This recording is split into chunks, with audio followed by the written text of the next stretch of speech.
Consultation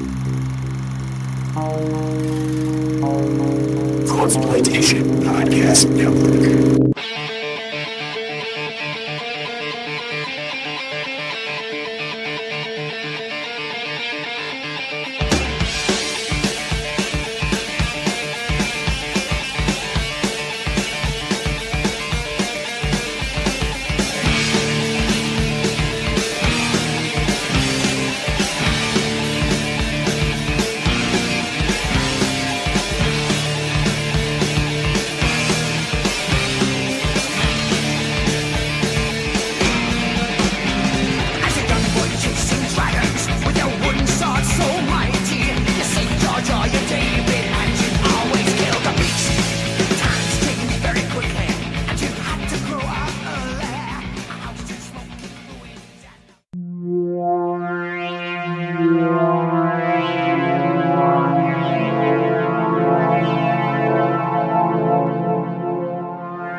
Hey guys, welcome back to Blood and Black Rum Podcast. I'm Ryan from cultsploitation.com, and I'm joined with my co-host Martin. How's it go? And we're back again with another episode, and this time we're doing a giallo film, which was the whole point of starting this podcast in the first place. Got a little sidetracked. And yeah, as you can see from the past part of our, audiography, I'll call it, we haven't really covered many giallos at all. I think we did Tenebrae, and did we do any other giallos besides this? Solange. Oh, yeah.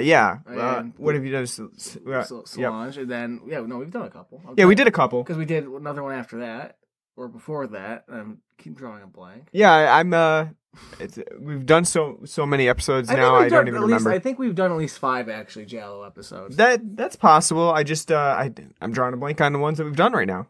But I do know we did Tenebrae, because that was not too long ago. I think we did that even after What Have You Done with Solange? Yeah, I think that's true. Yeah. So if you go back through our listening history, though, it's funny too because our first episode was a spaghetti western. Yeah, I mean, which kind of fits into the bill. No, I know, but it's like, hey, we're starting off we're gonna be giallo type stuff, and like we're gonna do a spaghetti western. Yeah, I think that fits in a little bit better. Though it does sort of fit the motif. Yeah, that one at least fits in a little bit better. But yeah, we've done a lot of horror, but we haven't really done many that are giallo films, especially considering our namesake, named after Mario Bava's Blood and Black Lace, which at some point we'll get to. I don't know when. It'll be a special episode. Yeah, that'll be a special episode. Not the 100th that's coming up next time, but... That's right. Yeah, because this is episode 99 right now. So today, like I said, we're doing a giallo. We're doing Dario Argento's Phenomena from 1985. Phenomena recently got a release on Blu-ray and a special steelbook edition from Synapse Films. I did not buy the steelbook, as you'll find out in this episode, because I've never seen Phenomena before today. So First time for me too. Yeah. I have heard of it. That's about it. Yeah, I've definitely heard some things about it. I know about it.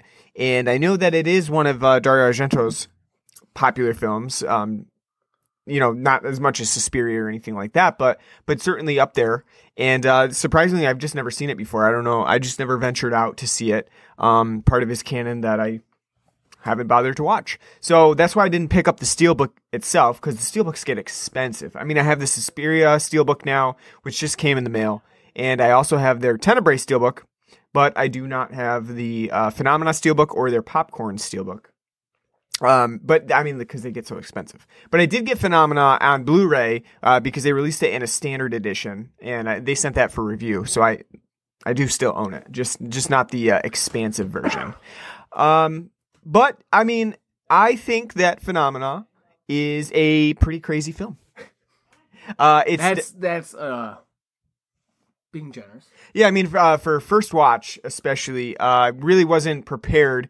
And I mean, I know Dario Argento's output, so it can be a little strange and weird, and have some very disconnected ideas, but I was not prepared for Phenomena in the least.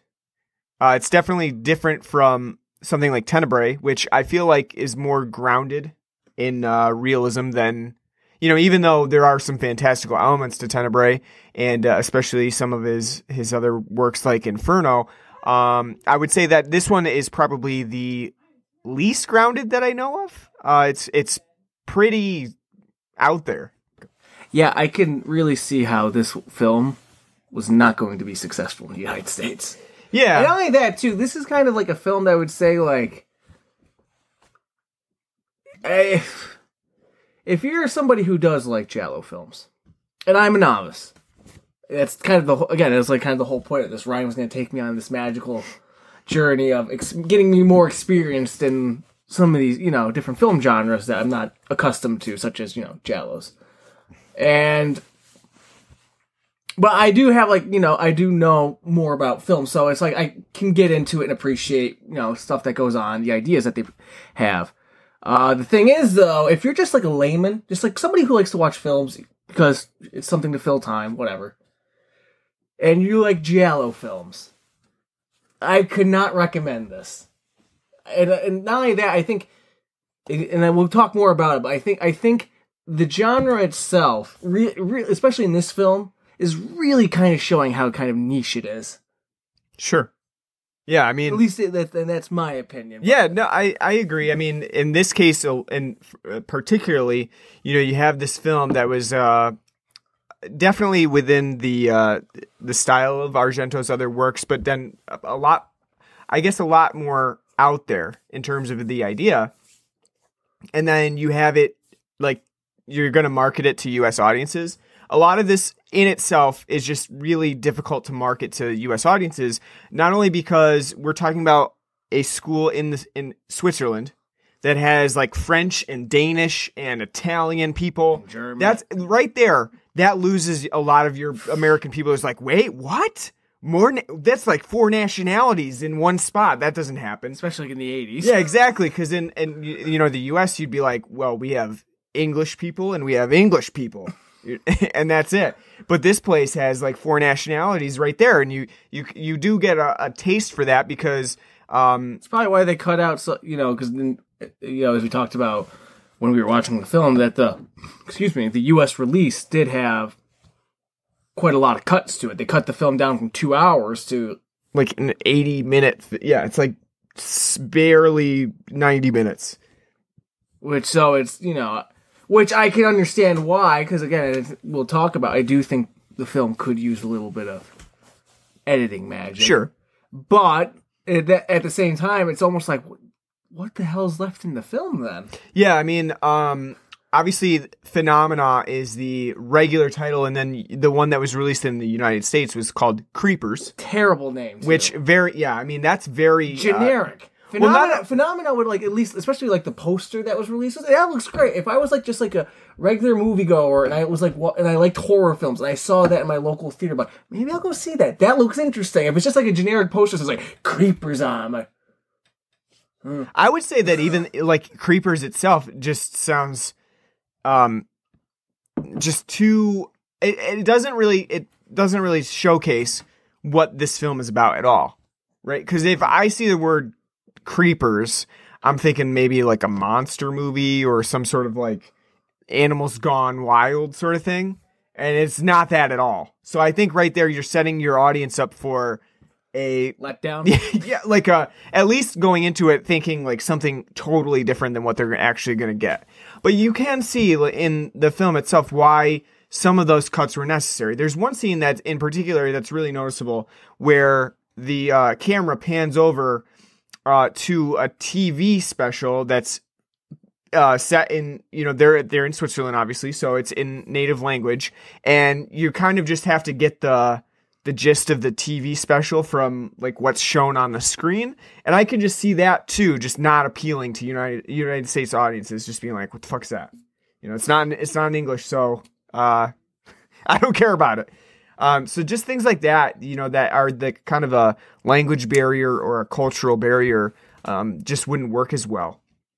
So I understand where the cuts come from, and we'll talk about in a little bit whether the actual cuts are necessary or not, because a lot of times it seems like we did not watch. We did not watch Creepers, but a lot of times it seems like from what you can gleaned from the film itself that they cut out some major key elements of the film rather than, just doing the work, dubbing those areas and then releasing them, and maybe cutting out some of the longer aspects of the other scenes that are kind of slow and plotting. They cut out some major points that would make it even more confusing because Phenomena is not really a straightforward film. And so cutting out those key moments seems like a misstep on the editor's part. But let's take a break before we really get into Phenomena. We have a lot of stuff to discuss. It's certainly a film that has a lot of potential for making fun of things and then also really trying to discuss and decipher what Dario Argento meant by some of his scenes in there. But first, let's talk about some of the beer that we have on tap for today. So we'll be right back. Stay with us. All right, guys. So we have 2 beers on tap today. I actually got quite a bit of beer for Christmas. So that's pretty much where this stock came from. I got none. I got a couple of variety packs and, some single beers and stuff like that. So we kind of dug into that today. And since I didn't have like anything particular that we wanted to cover on the show. So today you have the Sam Adams Oatmeal Stout. Yep. And I have Breckinridge's Vanilla Porter. I'll let you go first with the Oatmeal Stout since you're the one that's drinking it. So I think it's part of their winter pack, which I haven't bought, which I really should because it's the only way I've seen Old Fezziwig available this year. I think it's the only way you can get it. Which is which is terrible. It's a crime against humanity. But I chose this though because I don't know about everybody else that listens, but it's been colder than a fucking witch's tit around here of late. Yeah. Highs being like 0 degrees. I mean, my washing machine tubing broke because of the cold and rusted off, so it's been pretty fucking cold. Yeah. That's another thing that's been pissing me off too is all the salt that they've been laying on the ground, even on like dry days. Because it's like my car is going to be rusted, to nothing. Thanks. I'd like to wash my car, but it's -5 now. You can't. So, but anywho, so I've chose the Oatmeal Stout because it's the perfect time to be having one. It's cold out, and what better when you get home and you're cold and to warm up by the fire and have yourself like a nice hearty stout. And I don't think I've actually ever had Sam Adams Oatmeal Stout. No. I don't think it was in their pack last year. No, I don't believe so. I think they had like the chocolate Bach. Yeah, I mean, that's part of the pack this year as well, but I don't think they had an Oatmeal Stout at all. This is the first year that I've ever seen an Oatmeal Stout, I think. I think I've seen it from them before, but I don't think I've ever had it though. If I did, I don't remember it. And from having it, I will say it's pretty good. It's not too memorable though. It's definitely like got a little bit more hearty, maltier tones to it than like just like a normal stout. Like so, it's more a little bit earthier, like eating fucking oatmeal. However, that being said, I'll still say it's pretty mild on it. Yeah. It's definitely not like around here. The gold standard for an oatmeal stout is Brown's. Mm. It's one of their flagship beers. They do make a good oatmeal stout. And they have it, have it available all year round, just like their cherry raz and their Pilsner and IPA. So if I had to compare that to that, I would say it's pales quite a bit in comparison. It's good. It's got a nice body to it. It's on the smoother, easier drinking side because it is a little bit lighter in mouthfeel and body. But overall, I'd still say it's not a bad beer to have on a nice cold day if you just want to have, a stout to drink to warm yourself up. I will say that because I had a sip of it, and I'll say that I do wish it was a bit heavier, and that it also had a. I do. I would say I do too. Yeah. When I think oatmeal stout, you think kind of. Yeah, I mean it's just not as heavy as I would have expected, and it also doesn't have as much of the oatmeal flavoring that I can. I mean, really, to me, it tastes like a little bit of a different type of stout for them, but not really what I would consider an oatmeal stout. They don't even really do stouts that much to begin with anymore. They don't. No. Yeah. Yeah. So I mean, I think I was just a bit disappointed with it, to be honest with you. I thought they could do the style a little bit better than they did. But again, I haven't had a full bottle of it yet, so that was just on a tasting. So just my 2 cents. I have the Breckinridge Vanilla Porter, and I never really had a Breckinridge beer besides the Vanilla Porter. That's what I've had. Yeah, that's always at our local grocery stores. Yeah, they always It's one of the beers that you can always get, like when you build your own 6-pack. It's Yeah, always fucking there. For whatever reason, that's just the one that they have. I don't know why. So I have had it before, and I'll say that I find it to be underwhelming. I agree. It's I would say that neither the vanilla nor the porter flavorings are very distinct. The vanilla more so being like lacking from what you get in the taste itself. I would say on the nose, you can smell some of the vanilla, but I really would like it to have a more distinct vanilla flavoring to it.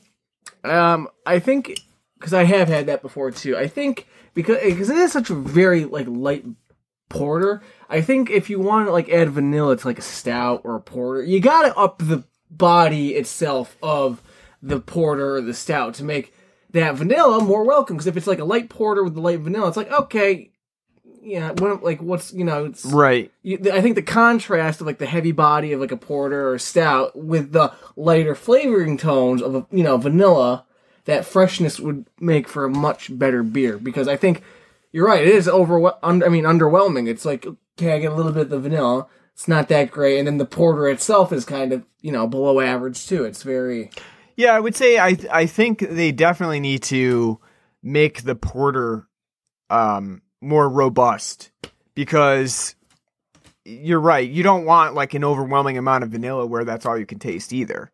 So, if you had a lot of vanilla and a light porter, I mean, it's going to be like drinking vanilla syrup or something like that.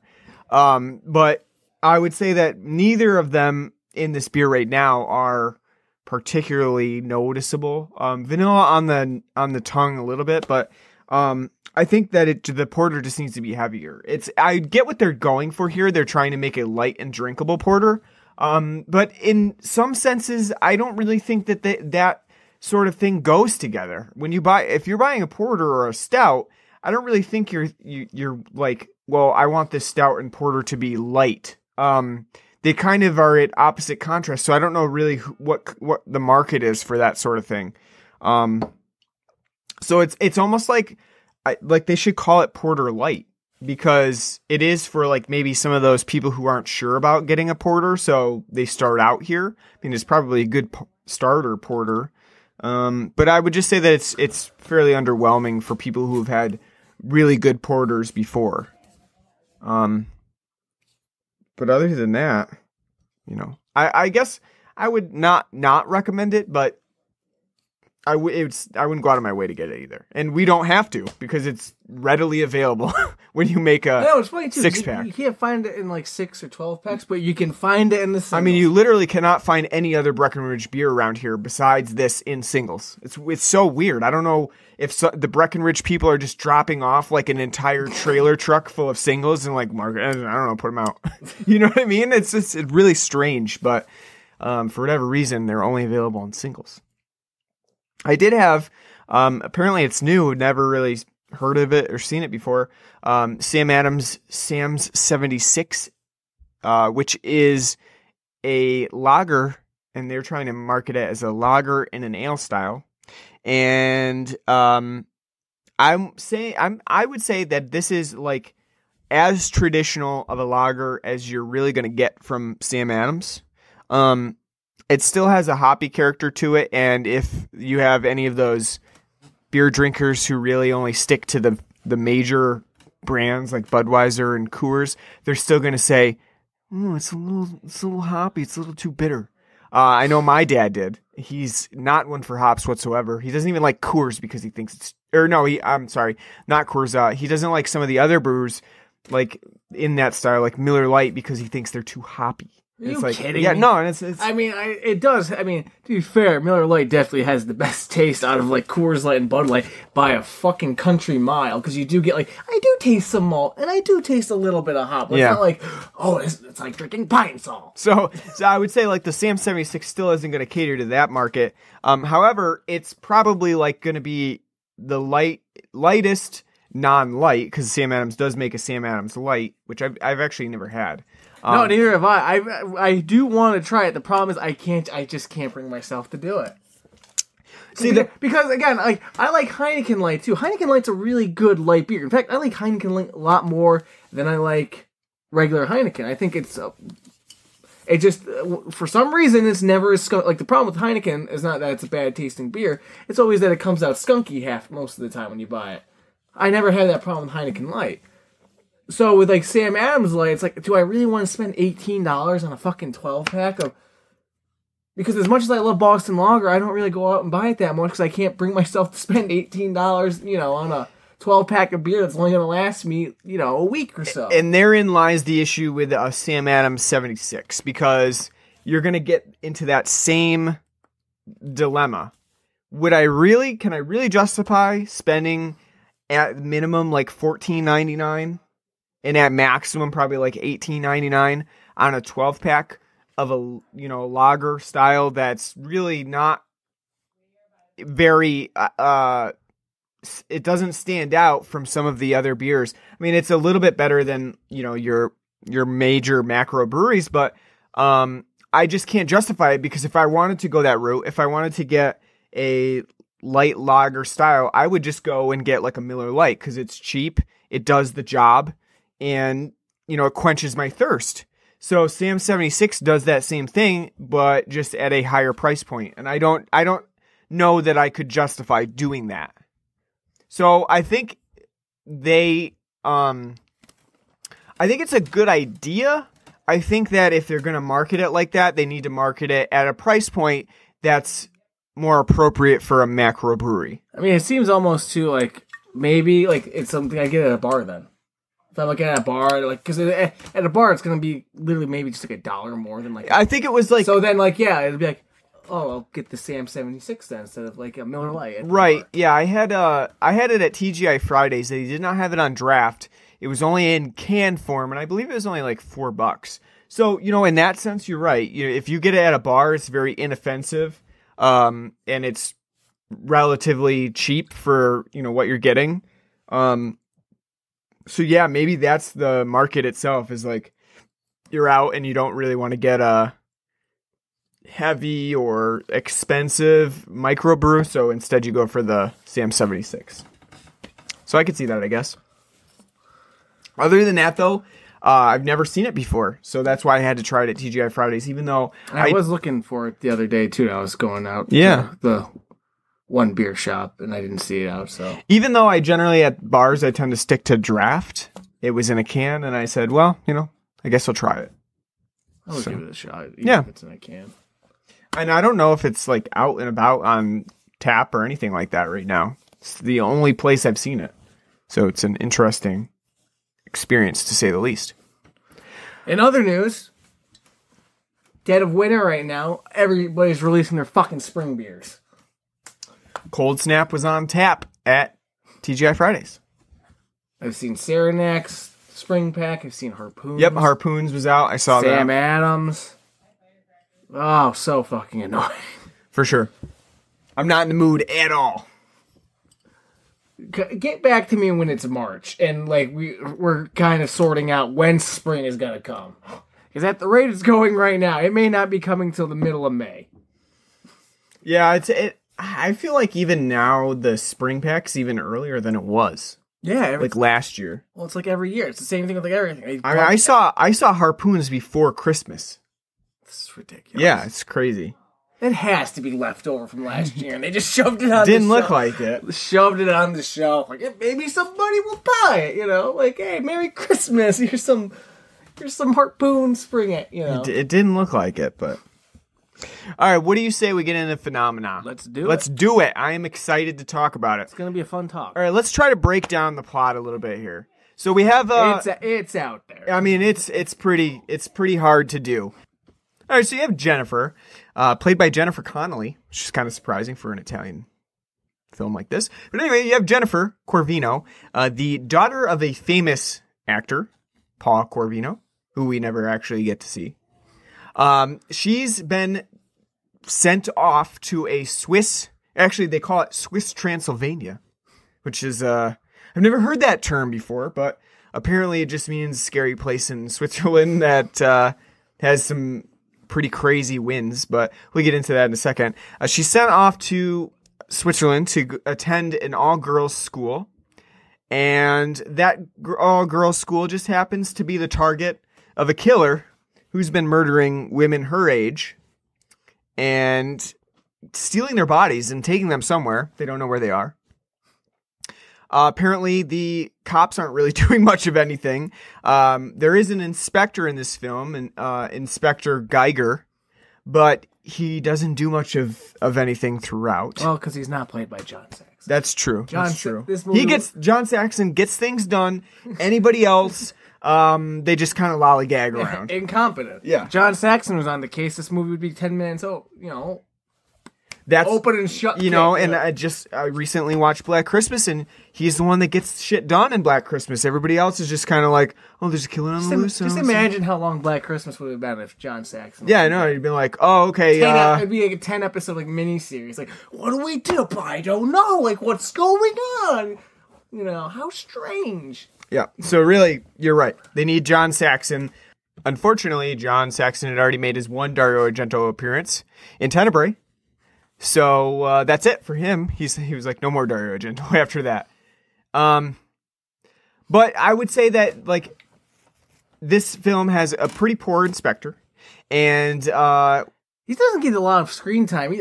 He shows up in the beginning, and then for 2/3 of the film, gone. Then back. That's probably why this film has a killer running around, like pretty much undisturbed. Just and. We'll talk about that in a second. Let me finish trying to lay out the plot before we get into anything too major. So yes, we have the school. We have Jennifer, who is someone who the killer is targeting because she has a crazy paranormal sense where she has a very strong connection to insects. For whatever reason, she can manipulate them. She can kind of see out of their eyes. She has sleepwalking abilities that kind of lead her to the killer. And this in turn leads her to Donald Pleasance's character, who is an entomologist, a doctor, a forensic pathologist, and a chimp person. He raises a chimp. And all of that in the space of, one little town, because he apparently seems to be the doctor for pretty much everything in town. It's not even really like a small town. They're in fucking Zurich. Yeah. I mean, it's. I guess it would be maybe on the outskirts of Zurich. It doesn't seem like it's right in Zurich, but it does seem. Yeah, it's like it's so strange. Well, it does seem like it is like kind of like where they are. Like they're right. Like kind of off into the. Yeah, they're in the outskirts of the countryside, Sound of Music area of Zurich. Though that was in Austria. Yeah, right. But it's so weird too because this is why this film wouldn't appeal to Americans. Right? Exactly. The goddamn Sound of Music area. Oh, your country off. Yeah. It's so weird though that Donald Pleasance's character has all of these things because everybody uses him for like everything. Oh, you are an entomologist, a scientist? Well, let's ask you about such and such. Let's bring this woman to you who fainted and had an epileptic spell. Let's say like that, and he's like specializes in like the cycle of insects, feeding on they're like human remains. Yeah, it's like criminal criminal science and I guess it would be forensic entomology. But I mean, this character is so off the wall, so he has so many facets to him that it's really hard to believe that he does all of these things. Not only that, something like the quirks that he's given is just certainly weird. Like, there's no reason for him to be like a paraplegic. He so he's a paraplegic. Why? Oh, because he has a nurse. So what's a nurse? He has a chimp nurse. That becomes crucial to the plot, which is a very big what? Just like a big old curveball just kind of thrown in there, at the end, which we'll talk about. But it's like you're just literally What? Yeah, I mean, Where did this go? Oh, well, you're right too. This is the thing. Talking about that because I pretty much reached the end of the actual plot itself. Like you really can summarize the plot in a pretty easy manner because it's about someone killing people by an all-girls school and a woman who has paranormal powers. Not that off the wall. But then when you get into the details of it, it's weird. It gets crazy. And again, that's why I said before we started recording this, like what drugs is Dario? Because he also wrote the film. Like what the fuck? Like what made him come to like create in his mind this story? Well, I mean, here's the thing. Like some of those elements on their own aren't really that weird. So if you take like the paranormal element for Jennifer, that she can communicate with insects and she manipulates them. It's not that weird. You know, if that was the only real facet of the story, put in this like context of like what's going on in the story. It is weird. Like, yeah. So it's like, why is she doing it? Oh, because it's just kind of like it's just a thing, like an intrigue, something to intrigue people to come see the movie. Like, hey, she can control insects. Well, I mean, I feel like this might be a good place to bring it up. You know, Phenomena is in its opening moments very similar to Suspiria. The similarities are just abound. Like you have the opening scene that's very stylistic and it's a murder scene. Even some of the same elements happen. You know, they miss their ride. They're stranded. They're stuck. They go to a weird place and then they're killed. And then you think like, oh, okay, that's going to be, this is our main character. No, it's not. In a stylistic. Yeah, it's a stylistic sense. You have the main character going to this all-girls school in Suspiria. It's a ballet school. In Phenomena, it just happens to be an all-girls school that she's sent to. And then she meets some people there. Her classmates start to end up dead. Very, very similar to Suspiria in many, many senses. So I feel like Dario Argento started out with that in mind. And then he progressed from there. Like, how can I make this main character, Jennifer, different from the one in Suspiria? Well, let's give her a weird ability. And in this case, it just happens to be that she can talk to insects. Strange, yes. Thematic, maybe. You know, in the way that thematically she's kind of like a foil to, and in some senses, sort of a satanic character in regards to like the killer. It doesn't all come together, but it's I guess it makes sense a little bit. I don't. So what's the theme then? Well, that's the thing. Yeah. So the whole motif there doesn't work. It's just like I said, it's like literally a point of the character that's just there to be kind of like it's depth, but right. It's not depth. Because it's shallow. Because at the same time too, when we were prattling off like the fucking 10-page long resume that poor Donald Pleasance has, when we find like we know that Jennifer's got these powers, when she's just talking to him about that, he's like, by the way, I also too believe in paranormal, And he wrote a book about it. So he's an author too. Because he also as a scientist, he has to be an author. He's got to have published. He doesn't need to write the book Communication with Insects. But he does believe in paranormal things, and he thinks that's why insects are able, to have such the keen senses that they have, is because they have achieved like a certain paranormal heightened awareness that humans don't really have, but sometimes does happen. So it's like, of course he believes it, because it's like, why does he believe it? Because it has to fit the plot. Yeah, I agree with you. I think that Phenomena, in many ways, is just literally a sequence of phenomena that happen, that just randomly happen. Like, all of it happens because it needs to. And there's no organic connection to it. Why is she in Switzerland? Her dad's in the Philippines filming a film. So why the fuck is she going to school in Switzerland? And she lives in L.A. Yeah. Yeah, and she just happens to go to Switzerland because she gets sent there. Yeah, reasons. There's not really any reasoning behind it. But yeah, a lot of this stuff just seems to happen because it needs to. And I mean, I would say that that's in some ways just a Dario Argento film. I mean, sometimes that does become the main crux of the film, is that it just happens because it needs to. I would say Suspiria, one of his best films, has that happening in some cases as well. But in Phenomena, it's very exaggerated. It's very, like, even if you were watching, you weren't really thinking critically about Phenomena, there will be points where you're like, how did we get to this point? Like, where was the jump from here to there? And that's why I think, like I said, like this, like after like watching this and like you being somebody who is experienced within the giallo genre and me being the layman, though I can, like, and we'll talk about more, I do appreciate this film for what it does, but at the same time, like I said, like if you were trying to show this to your wife Sarah or any of our other friends, they'd probably be like, what the fuck is going on? What? I don't get it. What? Like, what's the appeal in this?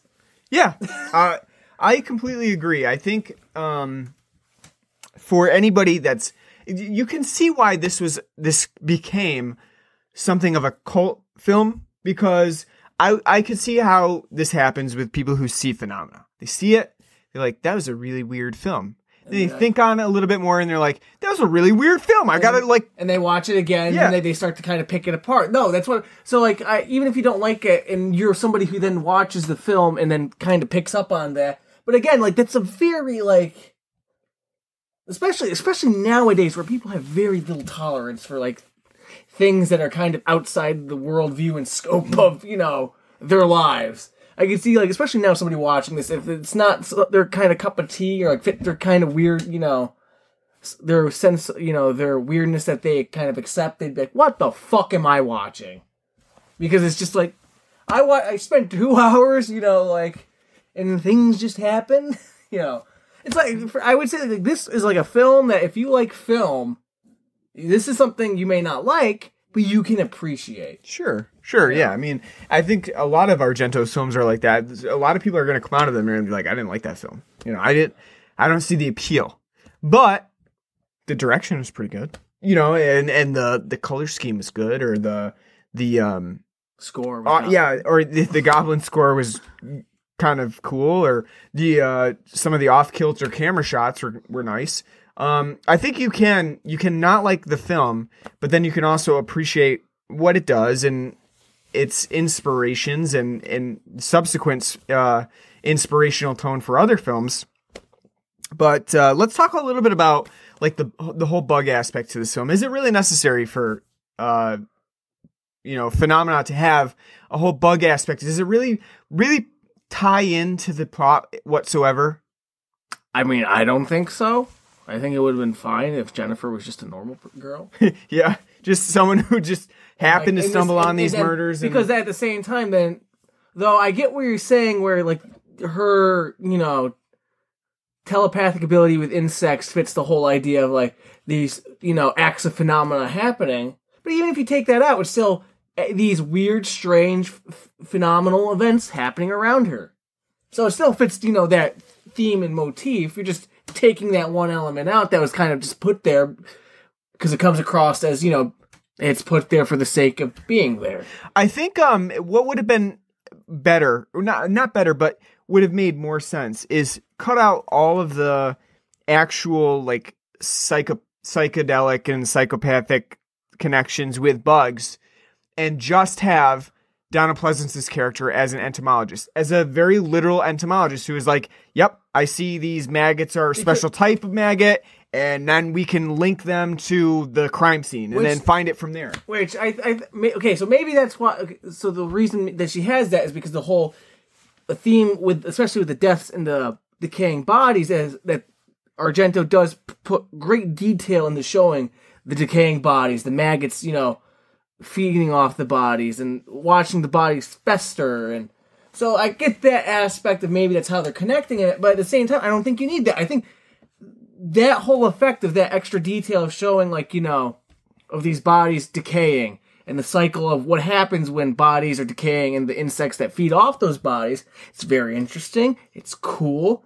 It's, you know, it's something that will grab your attention because it is unique. And I think that's good enough. And you can then have Donald Pleasance be the one to explain that and show, and then, like, and have like the hunt. I don't really think you need to have her also be able to communicate with insects for them to go track, Right, yeah, I agree. I think that's one added element that just really, I mean, it's there just because it's sort of an appeal to people who are like, well, Jennifer, she's kind of a plain character. She's obviously virginal because we are draping her all in white like every single time she's on screen. So let's give her some sort of, ability, power that would make her a little bit more interesting. But I don't really think they need that. I don't think Jennifer Connelly is actually that good in this film, but I would say that part of that is just the overall production of this film too. She's very wooden. Well, but at the same time, it's poor Donald Pleasance, fantastic actor. He is pretty wooden. It's actually really hard though to figure out if the woodenness is because like they were delivering scenes or delivering dialogue after the fact in like a very like vacuumed ho hum. Yeah, like because a lot of these moments seem like they're, especially if you watch the English dub, even though they are speaking English in the scene, you can tell that they were dubbed over. So it's hard to say like if after that in post production they like put those dubs over and it just didn't really match with the context of what's going on in the scene. Even still, when you watch their faces, like they're emoting, true. It is true. Jennifer's very wooden. Like even like when she's like trying to show that she's like scared or timid, it's still very wooden. Like I said, even Donald Pleasance, who is a fantastic actor, it almost seems like he just couldn't be probably bothered. He's like, right, yeah. I mean, even though I don't think Jennifer Connelly is that good in this film, I think that she would have been fine as just like a normal person thrown into this situation. I think it would have been cool because they do get into like the mental aspect of like everyone around her thinks she's crazy. If maybe she really was crazy, like have that idea of like her talking to insects, but it's all in her head. Yeah, I think. And then you can try to disseminate because again, it's a giallo. They like to get intricate, to have all these little twists and turns and whatnot, and like. So, like, what's going on in the film? Is it a delusion from her? Like, can we trust the narration of what's going on? Like, then, like, had, like, the twists go on? Because I think where they end up twisting this film, it's like, wow. Yeah, I mean, it just keeps getting crazier and crazier. And not in, like, a good way, because it's, like, really, I think if you went that route, that would be a lot more interesting of, like, trying to show, like, what's happening? Is everything, like... is everything that's happening in her head? Is she the one that's going crazy? I mean, I think you could even leave it as just putting that doubt in the viewer's head and then pretty much have the same film play out. And then you have that like fantastical element where it's like, well, that seems really unrealistic, but could it just potentially like everything that actually happened be in her head? And it makes sense. Dario Argento leaves no room for that. Like there's literally not even a question of whether this is actually taking place. Donald Pleasance believes her like outright. We see all of the insects attracted to her, and then we also see the reactions of her classmates when like a mass amount of bugs are forming at the windows of the after they're bullying her like film, bullies like just surrounding her and taunting her and like throwing shit at her. Yeah. Which that's another thing I have a problem. It's a small like gripe, but like people are like because she sleepwalks. She's known to sleepwalk, and everyone's like she walks in her sleep. It's the most exciting and crazy thing that they've ever seen. I know, like it's like she walks in her sleep. Oh, wow, what witchcraft! Yes, it's a very it's a new condition. No one's ever seen it before. Next, you're gonna tell me there's people that fall asleep at random.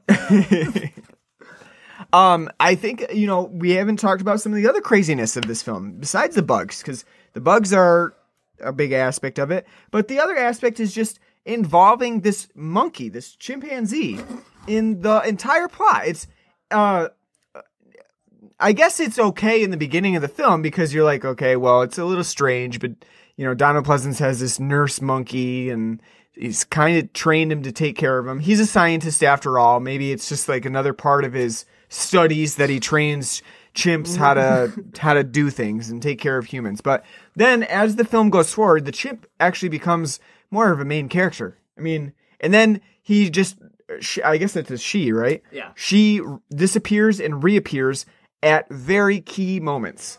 The biggest one being the finale, where all of a sudden, out of nowhere, after finding a a razor blade in a random trash can in the woods. A pristine straight razor in, a trash can. He just appears out of nowhere to save Jennifer from one of the crazy killers. The only connection of him grabbing that straight razor is he had a sharp object, like not a straight razor, but early in the film when we first meet Donald Pleasance, the chimp, she had I would say it's like a letter opener, it looked like. I guess, yeah, something like that. And and she was carrying it around. It's like I had to be like, oh, where'd you get that from? That's dangerous. Don't use it. I think it was a letter opener because then he uses it on paper to show how sharp it is, and it's really not that sharp because he's having a difficult time actually cutting through that paper. He's old then, so he might not even have the muscle straight. That's true. Yeah. But so that's another aspect of this film where you see again just like random things happening. Randomly, the monkey finds a straight razor in a trash can where we're not even like privy to the location of it. Like she kind of wanders off and just finds this trash can where there's this straight razor and picks it up and takes it with her. So that's a lot of coincidence to occur in one time frame. Like the monkey's like, oh, I got to pick up a straight razor. I'm going to walk over to this one random location where Jennifer happens to be with the woman that's going to murder her. It's a very convoluted way of tackling that. And one would think, with Dario Argento, there were a million other things that could be done at the end of that conclusion. Like, maybe Inspector Geiger pops out of nowhere. He's not dead yet or something and actually tackles the killer to the ground. But instead, Dario Argento goes with a random monkey that comes out of nowhere. I think, though, in some ways, it works just because you're like, what the fuck? Well, if it's what you said. Where'd the chimp come from? The whole, it's phenomena. It's, supernatural. But at the same time, it's like, how much... Because, again, certain parts of this film, it's dead serious. In other parts, it's not. So it's like how much disbelief am I supposed to suspend watching this? You're kind of having an internal struggle while watching this film. Like, is it grounded? Is it not? It can't decide whether or not it's going to be grounded or not because it's constantly kind of bouncing back and forth. So once you get that opening scene, it's like, oh, I'm grounded. This is a realistic murder scenario with a killer who's from our point of view, and that's it. And then you kind of get these other elements that keep getting piled on, and then by the end of the film, you're like, I don't know if that was supposed to be taken seriously at all. One of my favorite moments in this film is just the very inappropriate use of metal songs, like power metal songs, like Iron Maiden and Motorhead that crop out of nowhere. Inopportune. Yeah, it's like at death scenes where somebody's being wheeled out on a stretcher. You know what we need here? Motorhead. Locomotive. It's a very strange moment because at that point you're thinking well, we've been pretty close to Donald Pleasance's character throughout this whole time. And Jennifer's standing there at the murder scene, seeing this and thinking well, now I know they're targeting me as well because they obviously that was not a female of her age that was killed. This is now the person she's been working with. So it's a very somber moment, except we have Motorhead going on and it doesn't seem somber at all. Or, the sequence where they arrive at the school and it's you got Iron Maiden playing. Out of nowhere. Yeah, it's all very, you think you're about to hear heavy metal, It's tongue in cheek and it's hard to say because then again, Goblin's score for the most part throughout this film is pretty, delicate, I would say. Jennifer's theme is pretty delicate. And then all of a sudden you have Goblin breaking into a synth, techno song. With then with timpanis pounding and which we choir, and we both like Goblin. I do know Italian films have a knack for having a great drastic dichotomy. What we would think of as somewhat inappropriate scores. It's and that's the case in a lot of Italian films. I don't know why that is. We have such a difference of opinion between what should be played in the somber or scary moment and what Italian people think should be played. But, Goblin's always had that. Suspiria has that in some ways. But in this case, there's one scene where Jennifer's discovering the murderer's glove, and it's got maggots on it, and, you know, she's seeing the actual, some of the sites of the murder itself, and then all of a sudden, Goblin breaks into, like, what sounds like it could be an 80s Castlevania theme song during a boss battle or something like that. Storming Dracula's castle at the end. Yeah, it's more like getting you pumped up for a final encounter of like a double boss battle or something rather than... Oh, yeah, a nice boss rush. I would say, I do think the score, though, like with at least with Goblin's part, I don't care for the choir, though.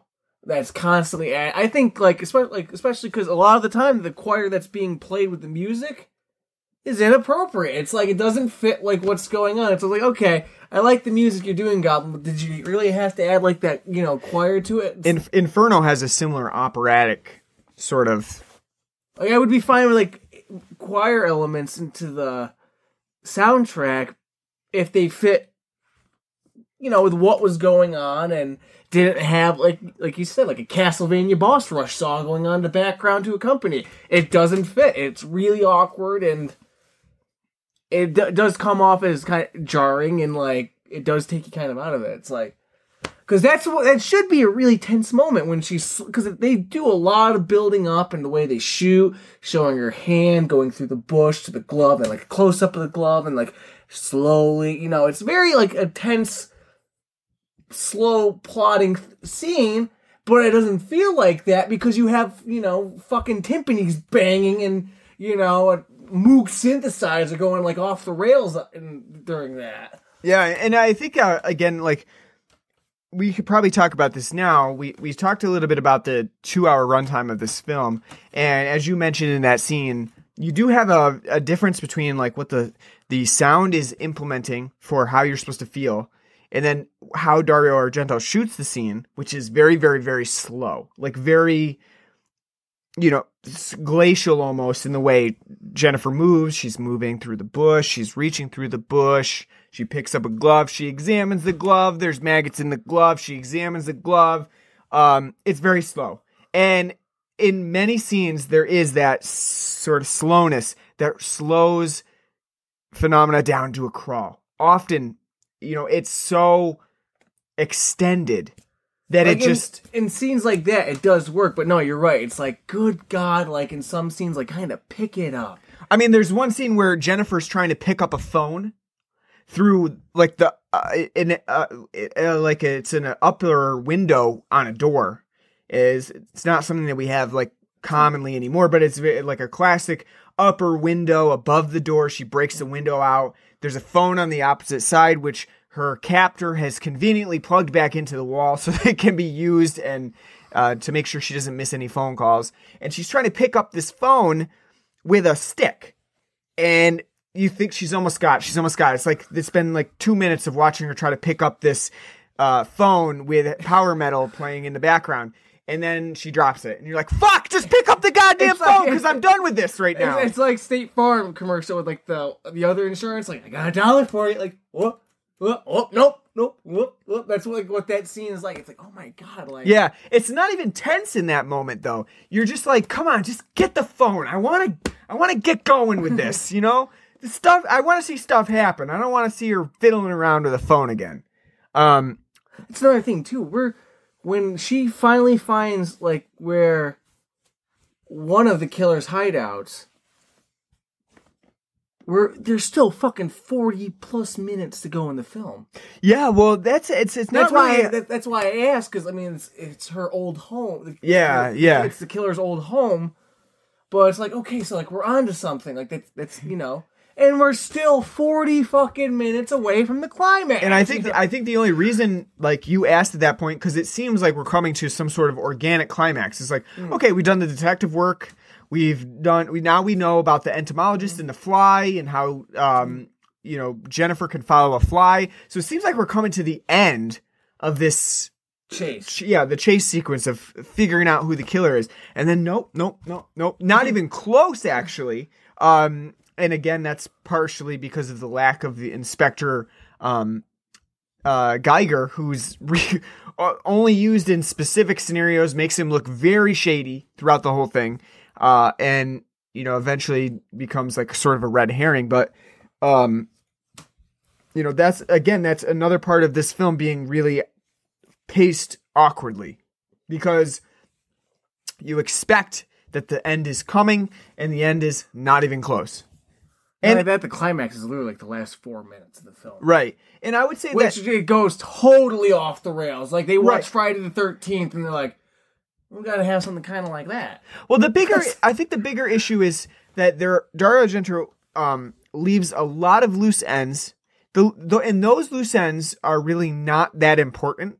So, I mean, in some ways that's okay, but he's put all of these different elements in the film, like the headmistress who seems very weird and shady and almost like in Suspiria, like a mother figure. And then nothing comes of that. But then you also, and then you have other aspects that are kind of left off, and he doesn't really go into those. But then you have the ending of the film, which just goes completely off the rails, and you really can't see it coming, not because it's a surprise or anything like that they've done a really good job of hiding, but just because you would never see it. You can't see it coming. There's no way really to know exactly what's going to happen at the end, because it's out of Dario Argento's brain and it just kind of fucking goes wherever he wants it to. The only connection is when Geiger goes to the sanitarium and he's talking to the one staff member there, and he's saying like, yes, this one level's been closed off because of things that have happened down there, and Geiger's like, oh, so it's kind of like hell. Like, each level you go down, it gets worse and worse, and Guy's like, that's right. Well, at the same time, it makes no sense, because that's where, this disfigured boy's kept. So, but the connection between, and spoiler, the killer in this is a woman, and not a man. And she's the mother of this boy. One of the killers. Yeah, one. But, I mean, so, the whole, it doesn't make any sense. So, they don't really explain, how she's connected to, the asylum, just like her kid's there. Yep. And she got, cut down, cut there, too. She's got remnants there. But it's like... As you grabbed, yeah. Yeah. Yeah, a lot of that is just kind of glossed over. Why is her son disfigured? Who knows? What? I mean, yeah, it's more disfigured than even, Jason from Friday the 13th.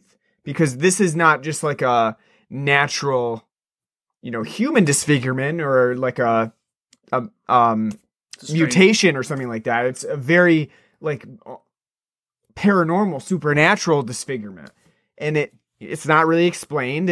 And neither are the motives, so it's not yeah. At least it's in Tenebrae. There's motives for why the killer's doing. I mean, I guess you're just supposed to infer that the boy is crazy, is nuts, so he does the murders of the girls.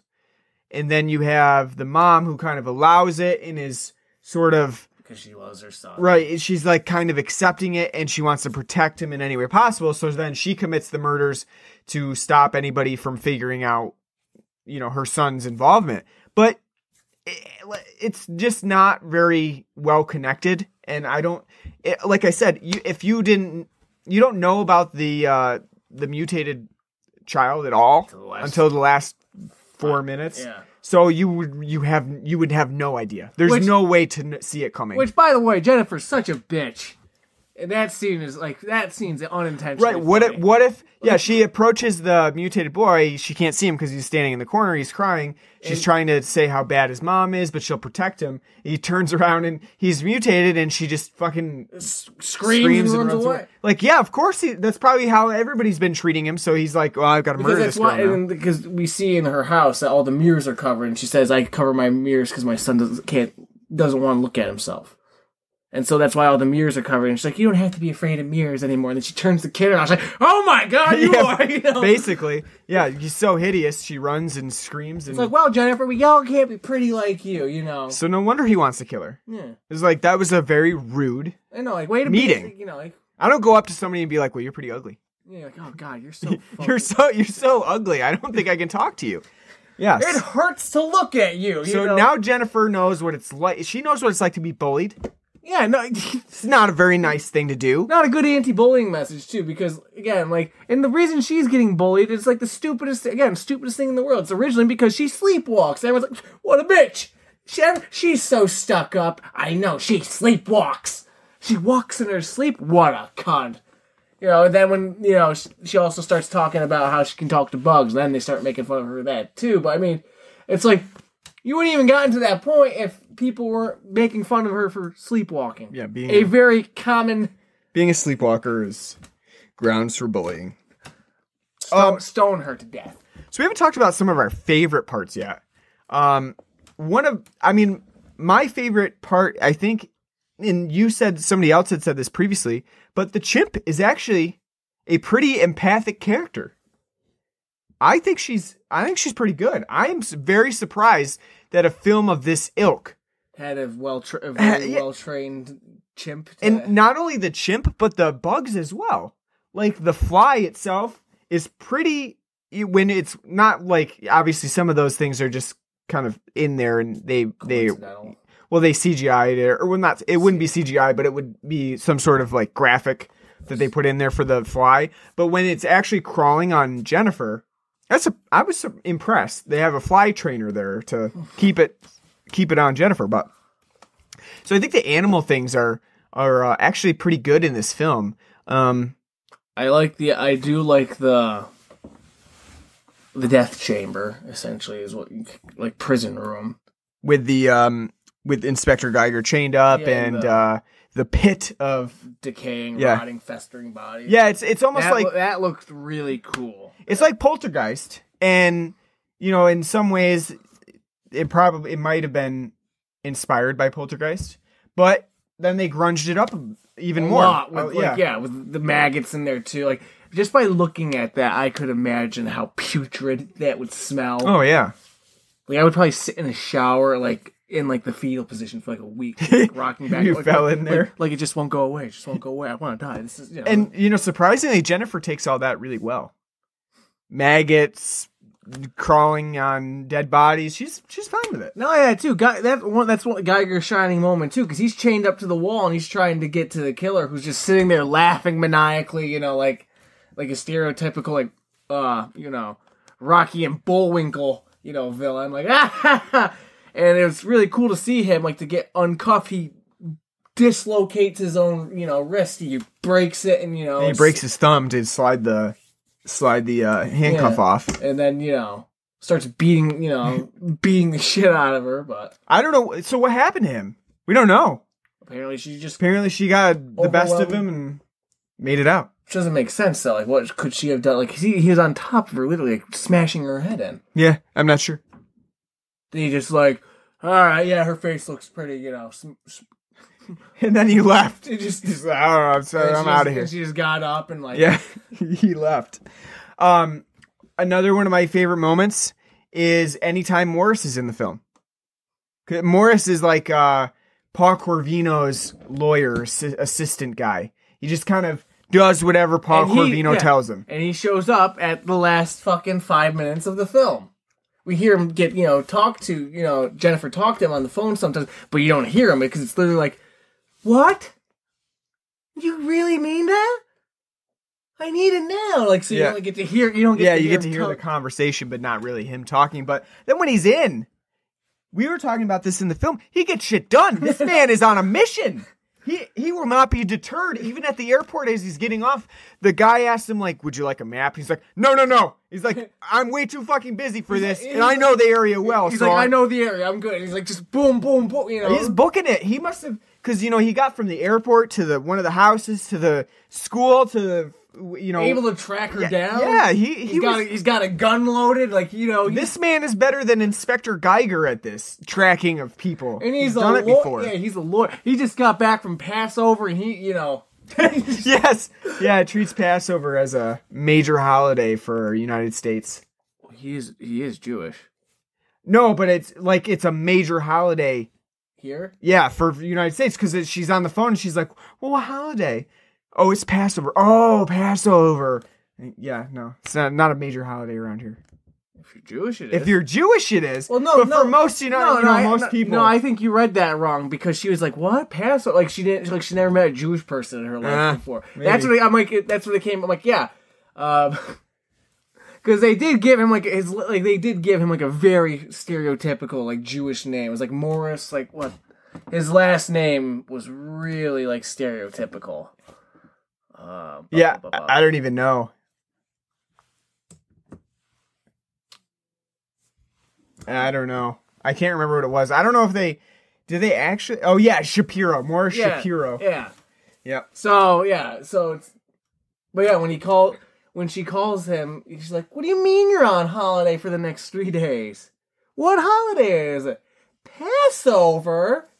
So no, you're right. Like, because like it wouldn't be a big holiday to her because she's not Jewish. Passover is a very major Jewish holiday. Yep. So it makes sense. But now that it's over with, he got his ass down, out to Zurich in a heartbeat, and and not only that, he tracks her down like that, Yeah. Unfortunately, he gets his head just lopped off by sheet metal, like very easily. Yeah. Oh, one thing that we didn't talk about here is the deaths, which are surprisingly tame and not really stylistic. In this film, little over the top too. Like, so we do get to see some heads roll, but I mean, literally, yeah. But they're really not like it's kind of like just because it doesn't look great. I would say like the best murder and the most stylistic is the first one, because it is the most reminiscent of something like Suspiria or Tenebrae, where you have that initial murder that really gets you into the film itself.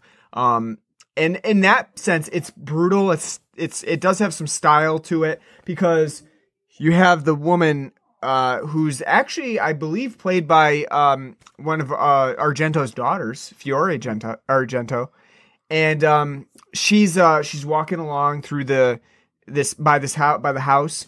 She hears somebody chained up, and then she actually she runs away, screaming maniacally. Like, so much screaming. Well, because she got stabbed by scissors, yeah. Yeah, through her hand. Yep. But I mean, so much screaming, like very over the top screaming, generic for like a horror film. But it's stylistic because she's running through like the Swiss cave system and beautiful river. Yeah, and there's like a waterfall in there. Which that all does look really good. Like, I do like that chase scene. I mean, the only problem with it's got that very stereotypical. I do like again, it's very reminiscent of a lot of giallos, and it's just the style of it being a POV chase scene. But I mean, it looks really good and shot really well. I think the only problem is it falls in the stereotypical trap, just constantly looking back, like tripping over herself, and just purposely, so it's like the killer can catch up to her. And but I mean, like I even like you get like the blood droplets on her white shirt. It's very like dynamic and bold. And then you have this weird scene. I don't even really understand it, why this would be. I guess it's just like a tourist attraction. But in this cave, there's a waterfall system, and there's apparently like a big piece of glass that covers the outer area of like where the cave meets the waterfall. And so she falls through that piece of glass where her head gets chopped off. Very reminiscent of other Argento films where he uses glass and he uses some of those other aspects of killing. So that part of it is really stylistic, and I would say is probably one of the better elements of Phenomena. But then you have the other kill scenes, which are they're either off screen or they're just not really punctuated. I would say they're not stylistic. A lot of them are from POV shots, but then once the murder occurs itself, you don't really get to see it.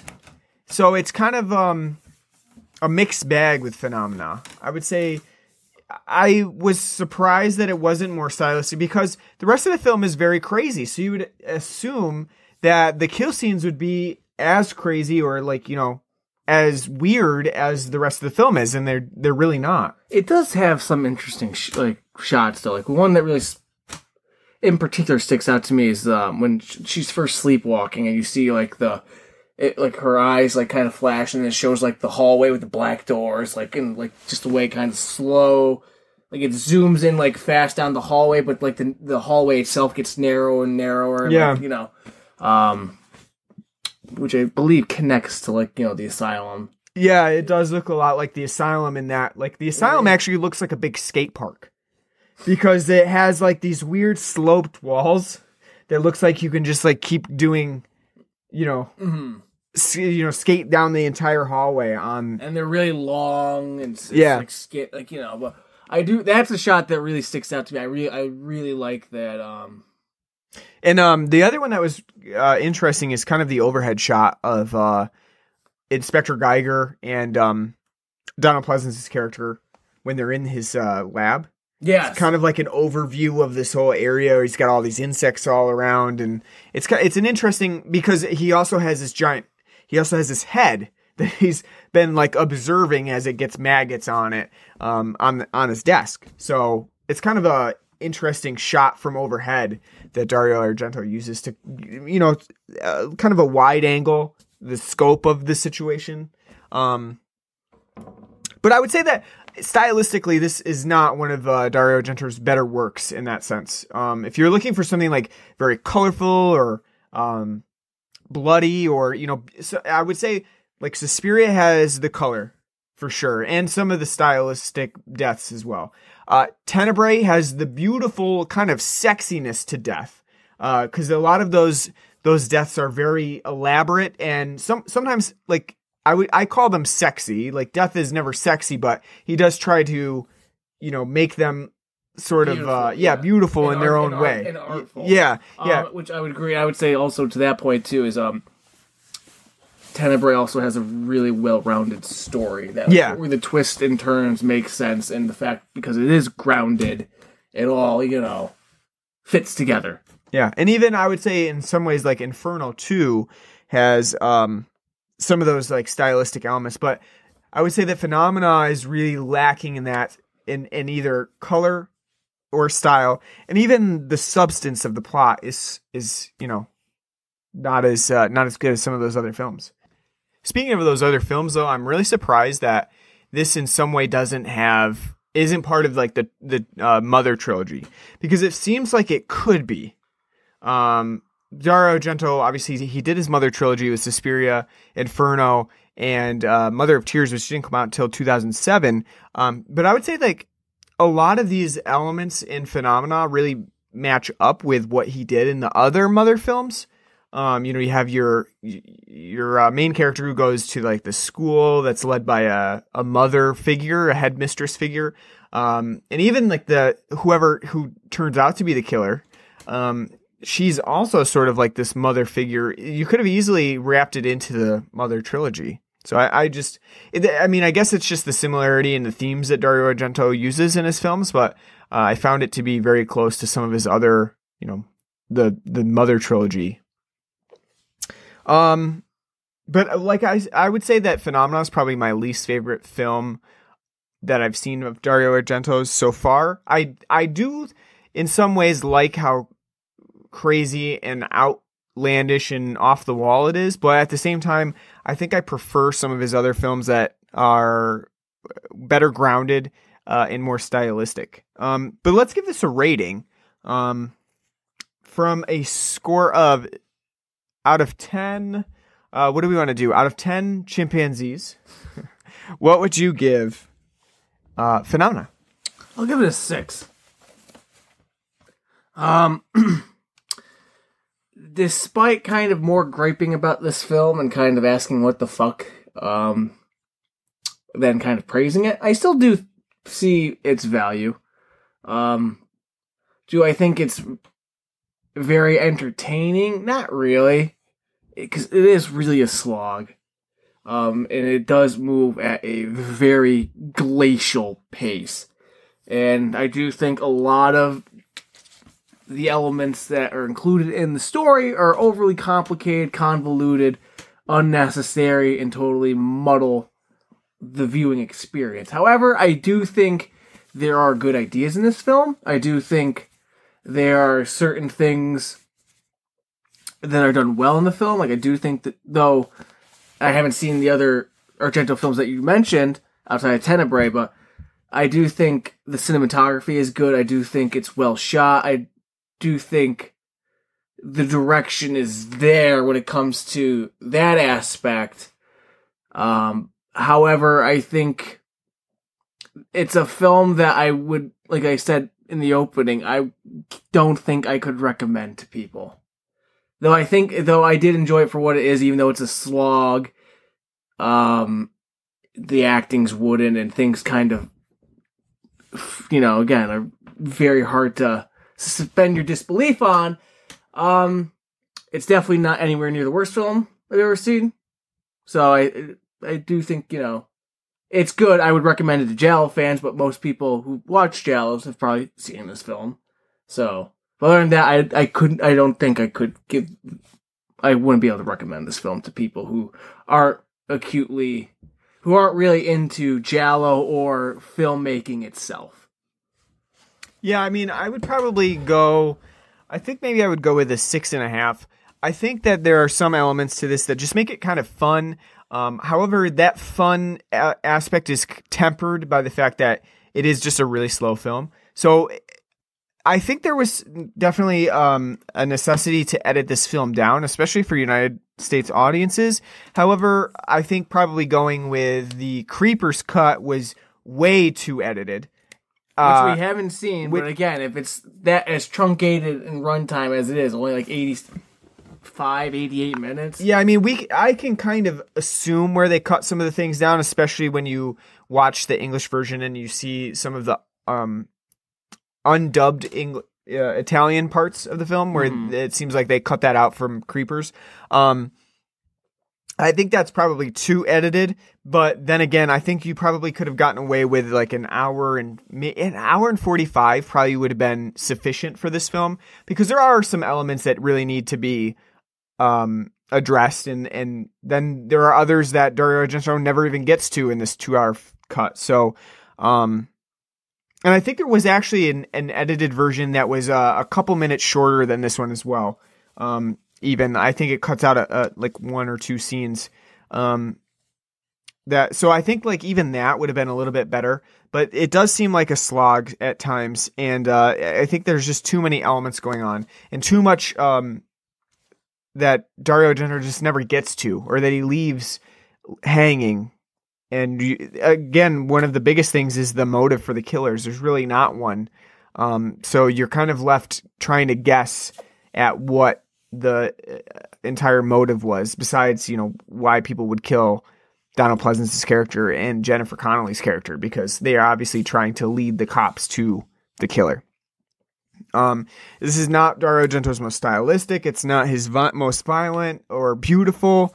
So I think it falls really in probably the lesser end of what I've seen from Dario Argento, though it doesn't reach the limits of something like Dracula 3D, which was pretty fucking terrible. But I guess I would recommend this film to people who do want to have fun. If you're sitting down, you can have a couple beers, you can watch it with friends. Probably would be a fun thing to do. There's definitely some moments where you're gonna laugh at it. Unintentional, obviously, but they're there. But other than that, anything else you want to add about Phenomena before we close this episode out? No, that's it. Pick up the Goblin soundtrack, which is good. Like I said, I do. Despite the choir added to some of the tracks, it is good, though inappropriate. And if you can find the original soundtrack as well with Motorhead, Iron Maiden, Bill Wyman. Yeah, Bill Wyman. A couple of other people.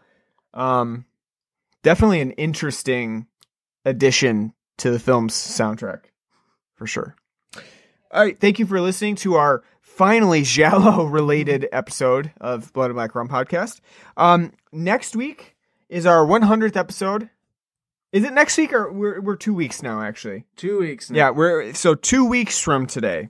That would put us to, I guess it would be the 17th. We'll be back with our 100th episode, which is, are we announcing it? Are we putting it out there? Let's do it. Let's build it up. All right. Yes, we're doing John Carpenter's The Thing. One of our favorite films. Can't wait.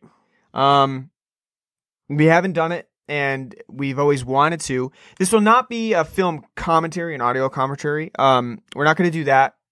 We're just going to do a classic, review episode, but we have a lot to say about it because it's not our first rodeo with the thing. And it's a lot of fun. So definitely check back in with us in 2 weeks for our episode on the thing, which is our 100th episode. Big craziness going on. Maybe we'll do something spectacular on the show, although I don't have any ideas for that. So we'll figure it out. We'll surprise you. Yeah, we'll figure out some big plans. We got time now. Yeah, we'll figure out some big plans for that. And you can catch us on our new Podbean account. It's bloodandblackrumpodcast.podbean.com. Make sure you follow us on there. When you follow us, you will get all the updates for us. And that's going to be our new home. So we've transferred over to there. But you can also catch us on iTunes or Stitcher or any other podcasting app if you subscribe. And we're also on Patreon, patreon.com/bloodandblackrumpodcast. You can donate to us.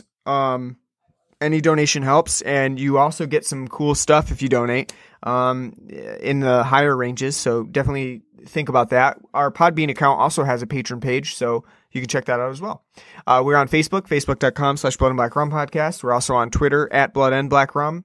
Definitely tweet us or send us a message, and we will respond. And then send us any emails that you may have, whether it be film requests for us to review or just some kind words about us. You can send those to bloodandblackrumpodcast@gmail.com.